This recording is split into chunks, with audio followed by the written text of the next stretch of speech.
Hello and welcome to all students in this class of CPT. I am Sanjay Gupta once again before you. Today I wish to discuss something on post behavioralism. आज उत्तर व्यवहारवाद के विषय में इस CPT class में मैं आपसे कुछ वार्ता करना चाहता हूँ. पिछले टर्न पर if you remember I had been talking to you about behaviouralism और व्यवहारवाद के संदर्भ में काफ़ी कुछ बातें हुई थी. ये कैसे, इसका विकास कैसे हुआ, इसके पीछे कौन कौन से विद्वान थे, व्यवहारवाद की क्या मूल मान्यताएं थीं जिसको हम इंटेलेक्चुअल फाउंडेशंस हम कहते हैं, और इसकी आलोचना किस आधार पर करी गई थी. Who were the main thinkers who were associated with the critic of behaviourism. What was the significance of behavioralism? All these issues I had discussed with you during the last few lectures on behavioralism. So the next logical step in this direction would be a discussion on post-behavioralism. Post-behavioralism, as the word goes, post means something which comes later on, which comes after. So the theory that came after behavioralism was known as post-behavioralism. That is to say, the theory which followed, the theory which succeeded behavioralism, that closely followed behavioralism, came to be known as post-behavioralism. अर्थात वो सिद्धांत जो व्यवहारवाद के बाद आया, उस सिद्धांत को हम उत्तर व्यवहारवाद कहते हैं. व्यवहारवाद के बाद उत्तर और पूर्वार्ध, पूर्व और उत्तर दो शब्द होते हैं. So one is the pre, the other is the post. तो जो उत्तर होता है वो बाद का होता है, यानी जो बाद में आता है. उसी तरह से something that comes afterwards is called as post. So the theory that came after behaviouralism came to be known as post behaviouralism. Now post behaviouralism is very much, we can say, it is following behavioralism to some extent, and to some extent we find that it is not in consonance, it is not in tune with the basic principles of behavioralism. कुछ हद तक ये व्यवहारवाद का पालन करता है या उसका अनुगमन करता है, और कुछ अर्थों में ये उससे अलग जाता हुआ दिखता है. इसीलिए कुछ लोगों ने यह आलोचना किया है कि इस post behaviouralism a return to traditionalism, क्या उत्तर व्यवहारवाद परंपरावाद की ओर जाने वाला सिद्धांत है. तो जैसा हमने कहा, इसकी कुछ ऐसी बातें हैं जो व्यवहारवाद का अनुसरण करते हुए दिखती है, और कुछ ऐसी बातें हैं जो व्यवहारवाद के से अलग होती हुई दिखती हैं बातें. तो जो बात अलग होती हुई दिखती है उसको विचारकों ने कहा, उसको विद्वानों ने कहा कि हम क्या परंपरावाद की ओर जा रहे हैं या परंपरावादी अध्ययन शैली के बारे में बात कर रहा उत्तर व्यवहारवाद. Is there something in post behaviouralism that appears to be following the traditional method to the study of political science. Is it a return to traditionalism. तो ये सारे ऐसे मुद्दे हैं जिसको इस लेक्चर में हम कुछ आपसे बात करेंगे, जिसके संदर्भ में. So the basic reason is that why, the basic issue is that, the basic question is that why post behaviouralism came in. उत्तर व्यवहार क्यों आया. What was the need for the scholars to talk for post behaviouralism. आखिर विद्वानों के द्वारा उत्तर व्यवहारवाद के बारे में बात करने की आवश्यकता क्यों पड़ी. What at all were the reasons that led the scholars to talk about post behaviouralism, और what were the reasons that contributed to the rise of post behaviouralism. तो देखिए, इसके दो तीन बड़े मूल कारण हैं. पहली बात ये कहा जाता है कि that it is considered to be as a disillusionment to behaviouralism. That is, post-behavioralism is a sort of disillusionment to the method or to the way of studying political science that was known by the name of behavioralism. अर्थात ये व्यवहारवाद के विरुद्ध एक disillusionment है, अर्थात एक यानी एक एक एक एक एक निराशा भरा एक ये संकेत के रूप में देखा जाता है. डिसइल्यूजन यानी निराश हो गया मैं, जिसे हम कहते हैं ना, I am totally disillusion with you और विद योर रिस्पॉन्स, मुझे आपके व्यवहार से बड़ी निराशा हुई है. तो इसका तात्पर्य यही है कि अर्थात उत्तर व्यवहारवाद में के जो सिद्धांत थे, ये उत्तर व्यवहारवादियों ने ये माना कि व्यवहारवादी जो कुछ कहते थे उससे बड़ी निराशा हुई. Because whatever they said or whatever they wrote was not proving to be worth it. It was not really becoming fruitful. It was not a productive study for the society. समाज के लिए कोई बहुत ही लाभकारी अध्ययन साबित नहीं हुआ. It was not at all a fruitful method for the study of political science. राजनीति शास्त्र के अध्ययन के लिए ये कोई बहुत ज़्यादा लाभकारी नहीं सिद्ध हुआ. तो इसलिए पहले बात का आता है, it marks a disillusionment to the study of political science. अर्थात व्यवहारवाद एक निराशा भरा एक अप्रोच साबित हुई राजनीति शास्त्र के अध्ययन के लिए. अब देखिए, जब हम बात करते हैं डिसइल्यूजनमेंट के बारे में, तो ये ऐसा क्यों हुआ? यहाँ पर इसका मूल कारण ये था कि दैट द प्रोपोनेंट्स और the scholars of behaviouralism they wanted to make political science an actual science, not as one of the social sciences. Rather, they wanted to convert political science into one of the natural sciences, or to bring political science as close to the doors of natural sciences as much as possible. अर्थात जो व्यवहारवाद के समर्थक थे वो राजनीति शास्त्र को प्राकृतिक विज्ञानों के एकदम दरवाजे पर, द्वार पर लाकर खड़ा कर देना चाहते थे. वो राजनीति शास्त्र को वस्तुतः प्राकृतिक विज्ञान के समान एक विज्ञान बना देना चाहते थे. और इसलिए उन्होंने जिस प्रकार से इसके अध्ययन किया, अर्थात इसमें सबसे ज़्यादा तथ्यों के बारे में, आंकड़ों के बारे में, स्टैटिस्टिक्स के बारे में, टेक्निक्स के बारे में अध्ययन किया. You know, these are all the methods और the ways to study a science. In science, because you must have been a student of science as well. Many of you would have had science subjects even in your intermediate classes. आपने पढ़ा होगा intermediate classes में भी अपने science के बारे में, science विषय रहे होंगे, और उसमें अधिकांश ये सब यही होता है, प्रैक्टिकल हो रहा है, लैब हो रहा है, उसमें फॉर्मूला है, उसमें हाइपोथेसिस है, उसमें फैक्ट्स हैं, डेटा है, स्टैटिस्टिक्स है, सर्वे है. So many things are there in natural sciences. So the scholars of political science who were championing or who were advocating for the cause of behavioralism, they wanted to bring about scientific innovations in the discipline of political science. वो राजनीतिक विज्ञान में वैज्ञानिक या वैज्ञानिकता को अधिक से अधिक लाना चाहते थे राजनीतिक विज्ञान के अध्ययन में. But at the end of the day, they came to realize that it was nothing but a fruitless effort. It was a futile effort, because ultimately a social science is a social science. You cannot convert a social science into an actual natural science, just as you cannot convert a natural science or a physical science into a social science. It is as simple as that. निराशा इसलिए इतनी ज़्यादा हुई क्योंकि व्यवहारवादी राजनीतिक विज्ञान को विज्ञान बनाना चाहते थे, जो कदापि संभव नहीं है, क्योंकि राजनीतिक विज्ञान एक समाज विज्ञान का एक विषय है, और आप समाज विज्ञान को आप वास्तविक विज्ञान नहीं बना सकते.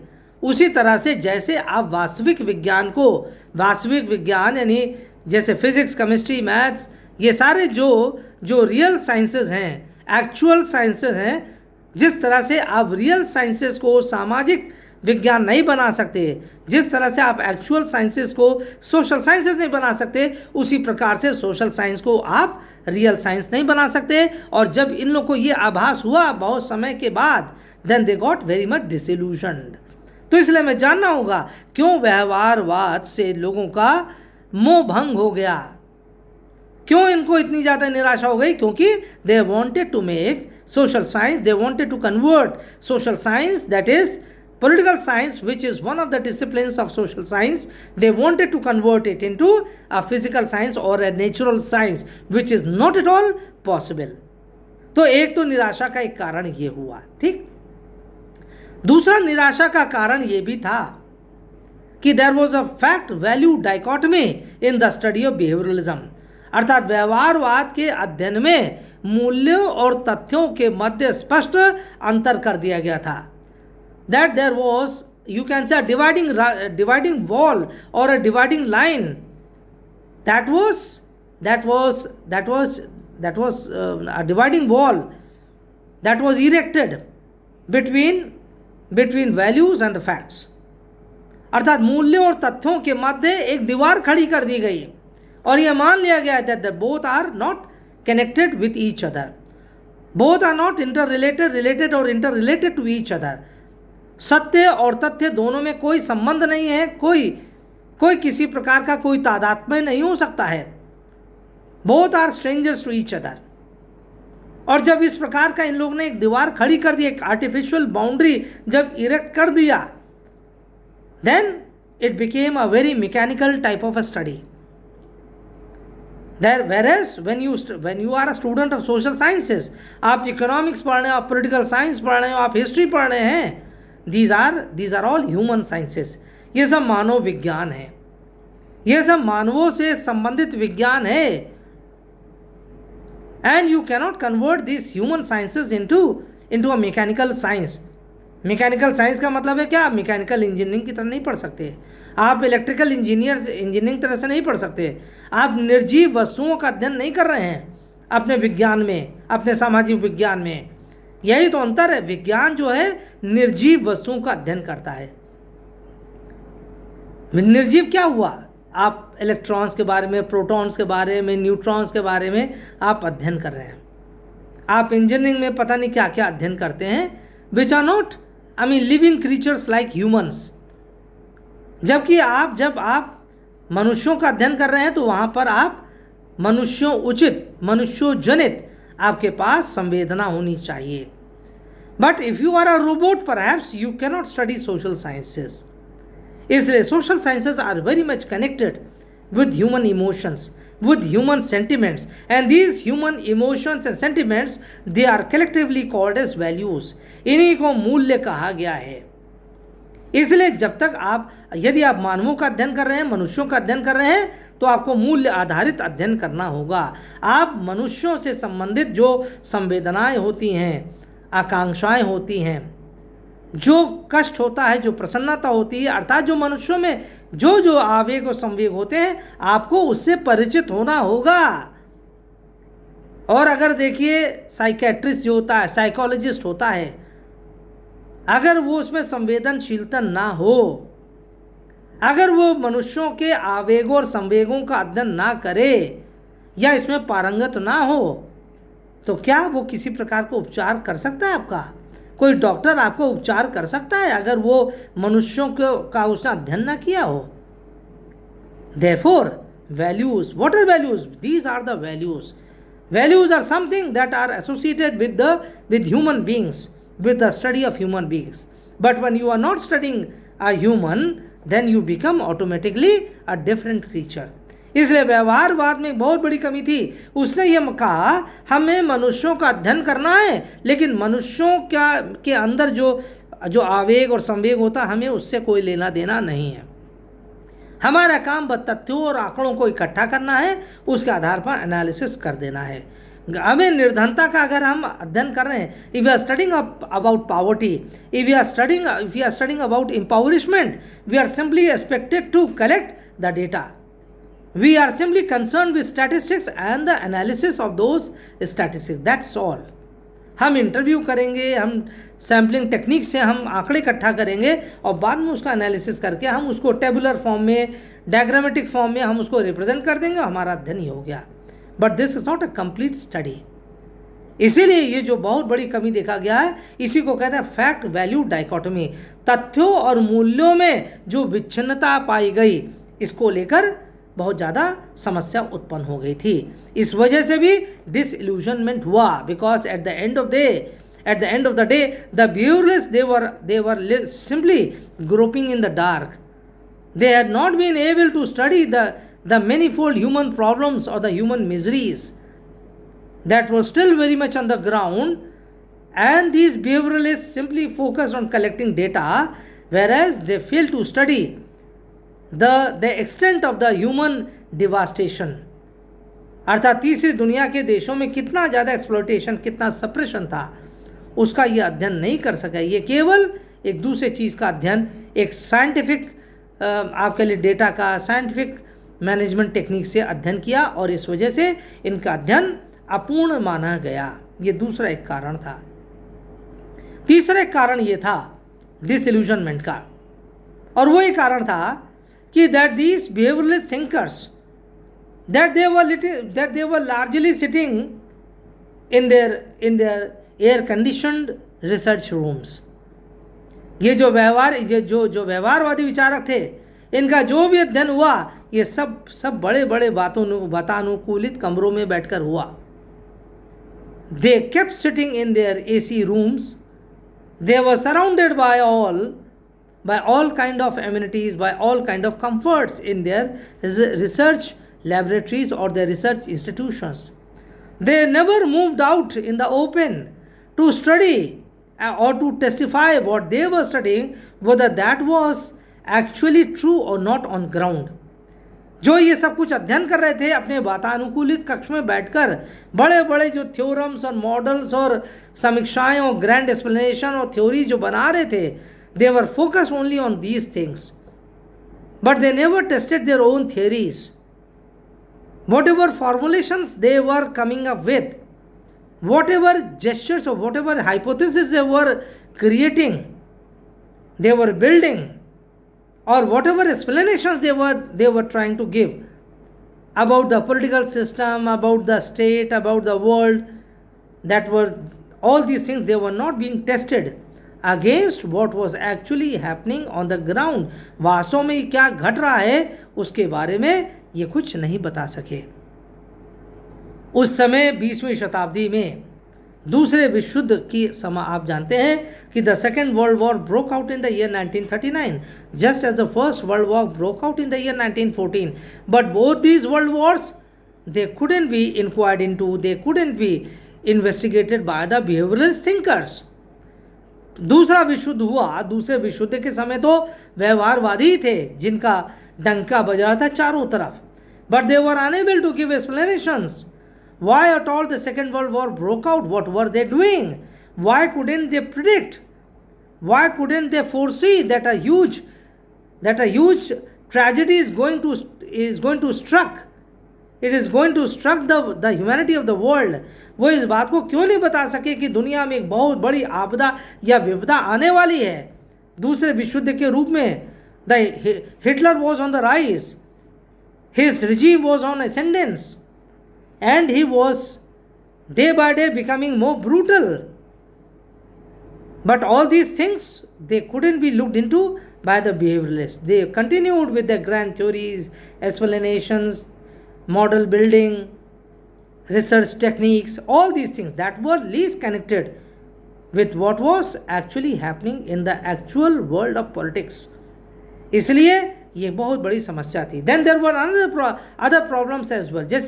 जैसे व्हाइट और ब्लैक्स के बीच में दूरियां बढ़ती जा रही थी. There were increased clashes being witnessed in the western world, particularly in the colonial world. जो वेस्टर्न वर्ल्ड था, जैसे अमेरिका और यूरोप के बहुत सारे देश है जहाँ पर श्वेत और अश्वेत लोगों के मध्य क्लैशेस या हिंसा बढ़ती जा रही थी, लेकिन उसके बारे में ये कुछ भी नहीं बोल पा रहे थे.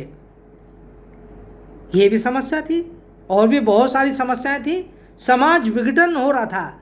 The society was getting torn apart between the haves and the have nots. दुनिया अलग अलग रास्ते पे जा रही थी. A large part of the world was still reeling under colonialism. दुनिया का एक बहुत बड़ा भाग अभी भी उपनिवेशवाद का दंश झेल रहा था। आप जानते हैं पूरा थर्ड वर्ल्ड कंट्री से लिए नाम ही पड़ा। तीसरी दुनिया के देश, फर्स्ट वर्ल्ड तो हो गया था अमेरिका और उसके सहयोगी यूरोपीय देश, दूसरा हो गया था साम्यवादी या समाजवादी देश जैसे सोवियत यूनियन था, और उसके सहयोगी जो ईस्ट यूरोप के जो देश थे जहाँ जहाँ साम्यवाद था। लेकिन जो सबसे विकराल समस्या थी वो थर्ड वर्ल्ड में थी। ना सेकंड वर्ल्ड में इतनी थी, और फर्स्ट वर्ल्ड वाले तो खुद ही वो लोग तो शोषक थे, खुद ही वो उत्पीड़क थे, तो उनके यहाँ कौन सी समस्या होगी। वो तो हमारा दमन और शोषण कर रहे थे। इसलिए तीसरी दुनिया के देश बहुत ज़्यादा तार होते जा रहे थे। they were getting you can say fractured from within. So there were numerous problems. Racism बढ़ रहा था, अपार्थाइड बढ़ रहा था, imperialism बढ़ रहा था, colonialism बढ़ रहा था. There were so many problems. But all these problems, none of these problems could merit the attention of the behavioralists. Therefore, the same David Easton who gave the theory of behavioralism, by the end of 1960, he came to realize that it was a failed theory. ये एक असफल सिद्धांत के रूप में साबित हुआ.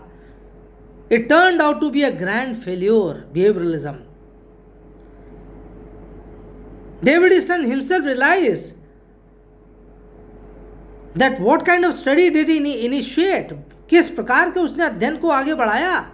The so-called scientificism, अर्थात राजनीति विज्ञान को जो विज्ञान बनाना चाहता था, लेकिन वास्तव में वो विज्ञान तो बनने से दूर, वो तो कुछ और ही बनकर वो पूरी जो भी कुछ था उससे भी दूर हो गया, उससे भी महरूम हो गया. So therefore there was a huge tragedy in the sense that there was a great loss of political science itself. That political science became irrelevant just because of this so-called scientific method of study that David Easton was trying to convert political science into. So therefore these were the reasons why disillusionment started setting in among the behavioralists itself. व्यवहारवादियों में ही एक प्रकार का disillusionment, एक प्रकार से निराशा और हताशा बैठ गई. And the same David Easton he criticise behaviouralism. उन्होंने इसकी आलोचना किया और उन्होंने कहा कि इस प्रकार के वैज्ञानिक अध्ययन का कोई औचित्य नहीं है जहां पर हम राजनीतिक वैज्ञानिक होने के साथ साथ हम समाज की समस्याओं का अध्ययन ना कर पाए. उसने कहा we are political scientist first, then anything else. पहले तो हम राजनीतिक वैज्ञानिक हैं और हमारा काम ही है राजनीति की समस्याओं को, राजनीति से संबंधित समाज की समस्याओं का उजागर करना, और अगर हम इसको नहीं कर पाए तो हमारा अस्तित्व पर प्रश्न चिन्ह लग जाएगा. और उन्होंने कहा कि इस प्रकार के व्यवहारवादी अध्ययन का कोई औचित्य नहीं है.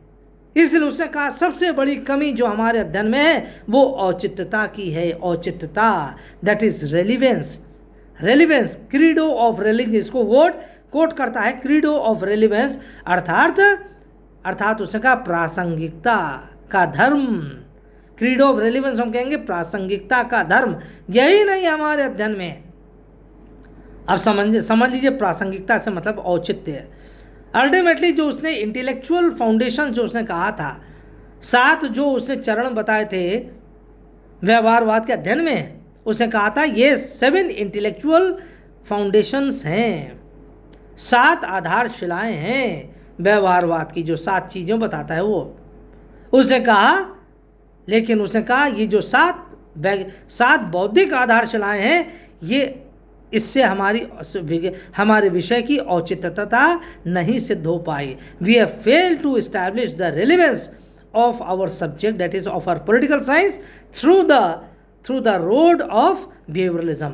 अर्थात व्यवहारवाद के मार्ग से चलकर हम राजनीतिक विज्ञान की औचित्यता को हम सिद्ध नहीं कर पाए. व्यवहारवाद अपनी औचित्यता को सिद्ध नहीं कर पाया.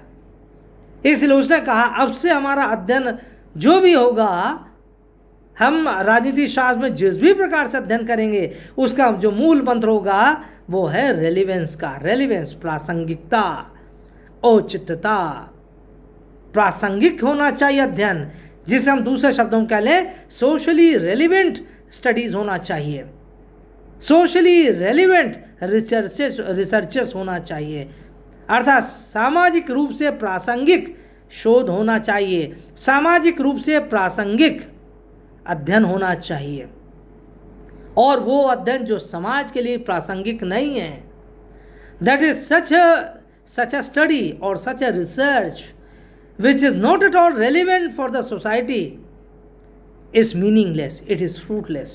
आप बहुत अच्छा अध्ययन करते होंगे, कोई बात नहीं, आप करिए, लेकिन यदि उसको समाज अगर उसे लाभान्वित नहीं हो पाता है तो आपका अध्ययन व्यर्थ है, बेकार है, उस अध्ययन की कोई प्रासंगिकता नहीं है। इसलिए विज्ञान के क्षेत्र में फिजिक्स और केमिस्ट्री और बायोलॉजी, जूलॉजी, जियोलॉजी में जो अध्ययन होगा उसकी प्रकृति दूसरी होगी। वो निर्जीव वस्तुओं का अध्ययन कर रहा है, वो पत्थर का अध्ययन कर रहा है, वो पेड़ों का अध्ययन कर रहा है। भले ही हम कह लें पेड़ सजीव होते हैं, लेकिन मनुष्य के समान तो वो उनका तो अस्तित्व उस तरह से नहीं कहा जा सकता ना। इसलिए आप पत्थर का अध्ययन कर लीजिए, आप मिट्टी का अध्ययन कर लीजिए, आप पर्वतों का अध्ययन कर लीजिए, आप इंजीनियरिंग के तमाम विषयों का अध्ययन कर लीजिए, वहाँ उसकी प्रासंगिकता दूसरे प्रकार की होगी। लेकिन वो जो प्राकृतिक विज्ञानों की जो आप प्रासंगिकता लाना चाहते हैं ना, that is not at all possible in social sciences.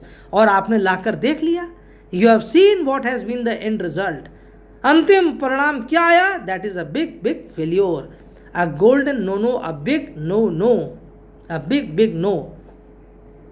इसलिए उसने कहा पहली बात, अब से हमारा अध्ययन प्रासंगिक होना चाहिए, रेलिवेंट होना चाहिए। दूसरी बात उसने कहा action science. Action science, action science का मतलब है कर्मनिष्ठ विज्ञान होना चाहिए, कर्मनिष्ठ विज्ञान, एक्शन होना चाहिए हमारे अध्ययन में। अभी हमने 10 मिनट पहले कहा था ना कि व्यवहारवादियों का अध्ययन जो था वो वातानुकूलित कक्ष में बैठकर हुआ। Whatever behavioralists said or research, that was done in the AC rooms, in the you can say comfort zones of the research rooms. Whatever they studied, whatever they wrote, whatever they preached, whatever they researched, whatever they talked about, that was all taking place in a world that was totally disconnected with the actual world of the people. आम जनता की जो दुनिया है उससे बिल्कुल वो cut off था। They were totally, you can say unconnected, they were totally indifferent to what they were saying and what was actually happening on ground. वो अपने रिसर्च रूम से कभी बाहर नहीं आते थे, इसलिए वो एक्शन साइंस नहीं हो पाया, उनका कर्मनिष्ठ विज्ञान नहीं बन सका। दैट इज, विज्ञान तो पढ़ा, विज्ञान तो उन्होंने, वैज्ञानिक तो बहुत सारी बात कही, लेकिन वो कर्मनिष्ठ नहीं हो पाया, वो एक्टिव साइंस नहीं हो पाई, एक्शन साइंस नहीं हो पाई। That is, science has to be active in nature और कैरेक्टर। और अगर आप राजनीतिक विज्ञान को एक्टिव साइंस बनाना चाहते हैं, that is only possible when you come on the ground, जब आप धरातल पर आइए। धरातल से तात्पर्य जब आप अपने एसी रूम से बाहर आइए, जब आप अपनी रिसर्च लेबोरेटरी से बाहर आइए। सामाजिक विज्ञानों के लिए रिसर्च लेबोरेटरी क्या है? सामाजिक विज्ञान जैसे राजनीति शास्त्र है, इतिहास है, इकोनॉमिक्स है, उनकी लेबोरेटरी क्या है? उनकी प्रयोगशाला क्या है? समाज। Society is the laboratory. Society is their, you can say, research rooms. हमारे जो रिसर्च रूम होंगे वो एसी कमरे नहीं होंगे, बल्कि वो समाज में निकल कर होंगे। When we go down to the people and when we mingle ourselves with them, only then we start getting to know what is really happening on ground. जैसे फिलोसफर रूलर के बारे में प्लेटो ने बहुत समय पहले कहा था। Plato, long back, about 3,000 years back from now, he had spoken about the concept of philosopher ruler, and he never said that the philosopher ruler would always be sitting in his palace, in his palatial kingdom. Rather, he would be a person who would be dining with the ordinary people, who would be sleeping with the ordinary people, who would be talking with the ordinary people, who would be spending all his time with the ordinary people. ये उसने कहा था, ये दार्शनिक शासक होगा. इसीलिए शासक नहीं होगा, दार्शनिक होगा. उसी तरह से व्यवहारवादी, अब उत्तर व्यवहारवादी क्या कहते हैं? अब कर्मनिष्ठ विज्ञान होना होगा. अब हम अपने राजमहलों से बाहर निकलेंगे. हम अपने Rockefeller, we will now be coming out of the Rockefeller foundation, of the Carnegie foundations, of our research rooms. Unless and until we come out and mingle ourselves with the common people, that is with the disturbed world, जो दुखी जीवन है, जो दुखी दुनिया है, unless we talk to the people, depressed people, or the people who are there in the politics, who are making the political decisions, unless we talk to them, we can't ever get to know what is the true nature of the politics. इसलिए इसको कहा action science होगा.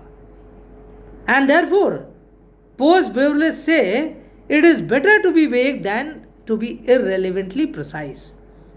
फिर से सुन लीजिए, उत्तर व्यवहारवादियों का ये मानना था, it is better to be vague than to be irrelevantly be precise. It is better to be vague than to be irrelevantly precise. अर्थात हम अस्पष्ट होना, हमारे लिए अस्पष्ट होना ज़्यादा श्रेयस्कर है, बजाय कि अनावश्यक रूप से बात सिद्ध करने की जो प्रवृत्ति है. That is, we should not forcibly try to prove ourselves. There is no need for ourselves to be as precise as a science, because social sciences are very different. इसी को हमने पहले भी बताया था, social sciences are very different. Social sciences cannot behave like natural sciences. जो natural sciences हैं, physics, chemistry, ऐसे जो विषय हैं, वहाँ पर तो आपको प्रिसीशन आपको होना ही पड़ेगा. If you are unable to prove that 2 + 2 = 4, then your mathematics is wrong. But if you can prove that 2 + 2 = 5, if you can prove it properly, if there is any formula, if there is any method by which you can prove 2 + 2 = 5, then it can be said that yes, you are a true scientist, you are a true mathematician. But the same thing is not possible in social sciences. Right? So therefore the actual nature is very different. The actual nature of social sciences is very different from the natural sciences. इसीलिए उसने कहा स्पष्ट आप हो जाइए. सामाजिक विज्ञान में एक्चुअल प्रिसिशन तो पॉसिबल ही नहीं है.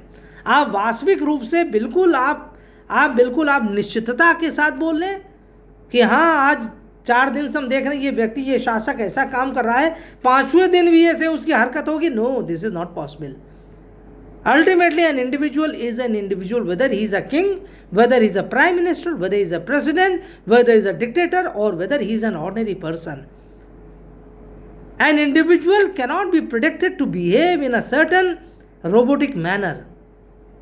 किसी भी एक आम व्यक्ति को, चाहे प्रधानमंत्री हो, राष्ट्रपति हो, तानाशाह हो, एक आम जनता हो, आम व्यक्ति हो, आप किसी के संदर्भ में नहीं कह सकते ये एक रोबोट की तरह से बस एक ही प्रकार से हरकत करेगा. 4 दिन से उसने यही बात करा तो 5वें दिन भी यही कहेगा. 4 दिन से वो ये नाराज बैठा है, ये 4 दिन से वो चीख रहा है, 4 दिन से उसका दिमाग बहुत गर्म है तो 5वें दिन भी होगा? नहीं, ऐसा नहीं होगा. Human beings are very unpredictive. They are not really precise as a machine. Therefore, individuals are individuals, people are people, and therefore they cannot be expected to behave like a robot, like a machine. Right? So this is a very important point to be remembered. इसलिए उसने कहा है it is better to be vague than to be irrelevantly precise. और दूसरी बात उसने कहा है कि credo of relevance and action science, ये दूसरी बात कही है, अर्थात प्रासंगिकता का धर्म. और दूसरी बात उसने कहा है कर्मनिष्ठ विज्ञान. प्रासंगिकता का धर्म और दूसरा उसने कहा है कर्मनिष्ठ विज्ञान. ये दोनों हमने आपको बातें एक्सप्लेन कर दिया. आपका रिसर्च प्रासंगिक होना चाहिए. आप जो भी बात कहिए, आप मशीन की तरह से ना कहिए। अपनी राजनीति शास्त्र को, राजनीतिक विज्ञान को मशीन की तरह से, फिजिक्स की तरह से आप ना बात करने की कोशिश करिए। अर्थात हर व्यक्ति राजा के पास जाएगा, जैसे हर एक वस्तु जमीन पर गिरती है, जमीन की तरफ आकृष्ट होती है, क्योंकि जमीन में गुरुत्वाकर्षण होता है, इसलिए वो जमीन की ओर जमीन की तरफ गिरती है। We fall on the ground because there is a gravitational pull in the earth. लेकिन अगर आप सामाजिक विज्ञानों में यही कहिए कि राज्य में हर व्यक्ति, या पहले का हर व्यक्ति राजा के पास जाता था, किसी भी कंडीशन में वो राजा से मदद मांगने जाता था क्योंकि राजा शक्तिशाली था। No, that is not correct to say. We have so many instances where people never prefer to approach the king. they were satisfied in their own little world. इसलिए in social sciences, in political sciences, nothing is for sure. अब तो एक बहुत बड़ी कथा भी हम बता रहे हैं। There is